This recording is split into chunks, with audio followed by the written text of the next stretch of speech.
ভিডিওটা শুরু করার আগে তোমাদেরকে একটা ডিসক্লেমার দিতে চাই। এই যে রবার্ট গ্রিনের লেখা 48 লস অফ পাওয়ার, এই বইটাকে তোমরা কোনো মোটিভেশনের বই ভেবো না, এটা হলো পাওয়ারের বই। আর আমি আগেও বলেছি, এখনো বলছি, পাওয়ার কিন্তু নোংরা জিনিস। পাওয়ারফুল হতে গেলে তোমাকে তোমার হাত নোংরা করতে হবে। আর এই বইয়ে এমন কিছু লয়ের কথা বলা হয়েছে যেগুলো তোমাদেরকে অত্যন্ত ম্যানিপুলেটিভ লাগতে পারে। আর আজকে আমি ডিকোড করবো এই বইয়ের ল নাম্বার 2, যেটা হলো never put too much trust on your friend, use your enemies. চলো এটাকে পার্ট বাই পার্ট ডিকোড করা যাক। প্রথমে আসি, never put too much trust on your friends, মানে তোমার বন্ধুর উপর বেশি বিশ্বাস রেখো না। But why? কিন্তু কেন আমাদের বন্ধুর উপর বেশি বিশ্বাস রাখা উচিত নয়? এই জিনিসটা তোমাদেরকে বিজনেস পয়েন্ট অফ ভিউ থেকে বোঝাচ্ছি, তাহলে ভালোভাবে বুঝতে পারবে। ধরে নাও তোমার মাথাতে কোনো একটা বিজনেস করার আইডিয়া এলো এবং তুমি গিয়ে তোমার বন্ধুকে বললে যে ভাই তুই কি আমার এই বিজনেসে পার্টনার হবি? হতে পারে এই জিনিসটা তোমার জীবনের সবচাইতে বড় ভুল।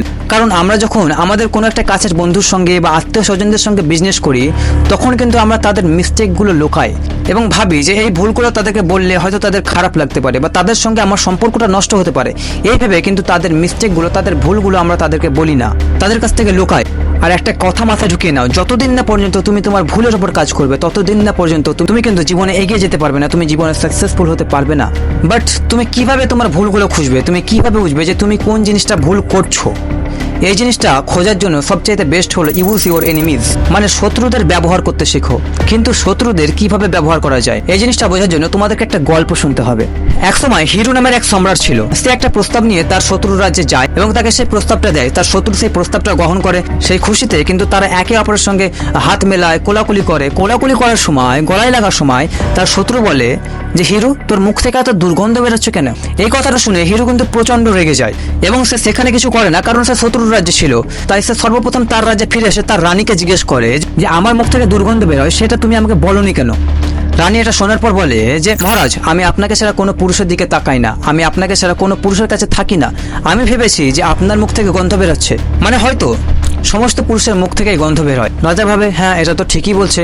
তারপর সে তার মন্ত্রীর কাছে এবং তার কিছু প্রিয় মানুষের কাছে যায় এবং সে একই প্রশ্ন করে এবং তারা উত্তর দেয়, আমরা আপনাকে এই কথাটা এই জন্যই বলিনি, যদি এই কথাটা শুনে আপনি রেগে গিয়ে আমাদের কোনো ক্ষতি করে ফেলতেন, সেই জন্যই আমি আপনাকে এই কথাটা বলিনি। তখন সেই সম্রাট বুঝতে পারে যে একটা শত্রু থাকারও কিন্তু অনেক ফায়দা রয়েছে, অনেক বেনিফিটস রয়েছে। ঠিক এরকম ভাবে আমি অনেক মানুষকে দেখেছি যারা হয়তো একটু মোটা বা একটু পাতলা, এবং লোকে যদি তাদেরকে মোটা মোটা করে রাগায় তাহলে কিন্তু তারা রেগে যায়। বাট যদি এই কথাটা তারা পজিটিভ ভাবে নিত এবং ভাবতো যে লোকে আমাকে মোটা বলছে, মানে আমি কিন্তু সত্যি মোটা হয়ে যাচ্ছি বলে আমাকে লোকে মোটা বলছে, মানে আমার শরীরের উপর আমাকে ওয়ার্ক করতে হবে। এবং এটা ভাবে যদি সে জিমে যেত এবং তার শরীরের উপর ওয়ার্ক করে একটা সুন্দর ফিজিক্স গঠন করতো, তাহলে সে কিন্তু সেই লোককে ব্যবহার করতে শিখে গেল। ঠিক এরকম ভাবে আমি অনেক কন্টেন্ট ক্রিয়েটরকে দেখেছি যাদের ভিডিওতে কিছু মানুষ থাকে যারা কমেন্ট করে এবং বলে যে ভাই তোর কমিউনিকেশন স্কিল খারাপ, তোর ভিডিও এডিটিং স্কিল খারাপ, তুই কি করতে ইউটিউবে চলে এসেছিস? এবং এই কমেন্টগুলো পড়ার পর সে কিন্তু ডিমোটিভেট হয়ে কন্টেন্ট আর ক্রিয়েট করে না, কন্টেন্ট ক্রিয়েট করা ছেড়ে দেয়। কিন্তু সে যদি এই জিনিসটাকে পজিটিভ ভাবে নিত এবং তার কমিউনিকেশন স্কিলের উপর, তার ভিডিও এডিটিং স্কিলের উপর কাজ করতো, তাহলে হয়তো সে আজকে একটা সাকসেসফুল ইউটিউবার হতো। এবার তুমি দেখো যে তুমি শত্রুদের কিভাবে ব্যবহার করতে পারো। আর একটা কথা, তোমরা আমাকে কমেন্ট করে জানাও যে আমার মধ্যে, আমার ভিডিওর মধ্যে কোন জিনিসগুলো ইমপ্রুভ করতে হবে, কোন জিনিসগুলো আছে যেগুলো আমি ইমপ্রুভ করতে পারি। হয়তো আমি কথা বলার সময় একই শব্দ বারবার ইউজ করছি, বা আমি একটু হাতকে বেশি নড়াচড়া করছি, বা আমার এডিটিং স্কিল ভালো নয়, কোন জিনিসটা আমার খারাপ আছে সেটা কিন্তু আমাকে কমেন্ট করে বলো, আমি সেটাকে ইমপ্রুভ করার চেষ্টা করব।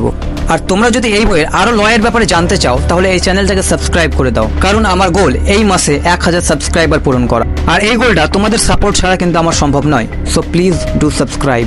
আজকের জন্য এইটুকুই, দেখা হচ্ছে আবার কালকের ভিডিওতে। ততক্ষণের জন্য কিপ ইন্সপায়ারিং।